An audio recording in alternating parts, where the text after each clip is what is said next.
குடும்பஸ்தர்கள்லாம் குழந்தை மேல ஒண்ணுமே அக்கறையா பாத்துக்கிறது, மனைவியை புரிந்து நடந்துக்கிறது, கணவனா இருந்தா மனைவி, மனைவியா இருந்தா கணவரை கொஞ்சம் புரிந்து அனுசரித்து நடந்துக்கிறது, அப்பா விஷயங்கள், அப்பா வந்து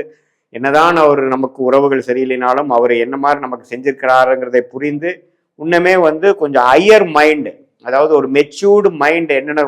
யோசிக்குங்கிற மாதிரி ஒரு மெச்சூரிட்டியோட செயல்படக்கூடிய ஒரு அமைப்புகள்லாம் நமக்கு கொடுக்கக்கூடிய அருமையான ஒரு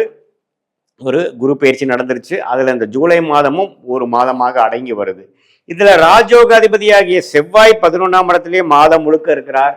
சனி 9ஆம் இடத்துல இருக்கிறார், ராகு 8ல இருக்கிறார், கேது வந்து 2ஆம் இடத்துல இருக்கிறார். இதுல என்ன ஒரு விஷயம்னா, சுக்கிரன் ராசிக்குள்ளேயே ஜூலை மாதம் முதல் வாரம் இருக்கிறார். செகண்ட் வீக்ல இருந்து பாத்தீங்கன்னா 2ஆம் இடத்துக்கு வந்து அதிகமான சில வருமானங்கள், பணம் கையில காசு கொஞ்சம் நிக்கிற மாதிரி சேர்ற மாதிரி கேதுவோட சேர்ந்து சுக்கிரன் வருவது இல்லற வாழ்க்கைக்கு, காதல் விஷயத்துக்கு, பண வரவுக்கு, இது மாதிரி வீடு வண்டி வாகனம் அது மாதிரி விஷயத்துக்கு, சுகபோகமான சில விஷயங்கள் செய்துக்கிறதுக்கு எல்லாத்துக்குமே ஒரு நல்ல ஒரு மாதமாக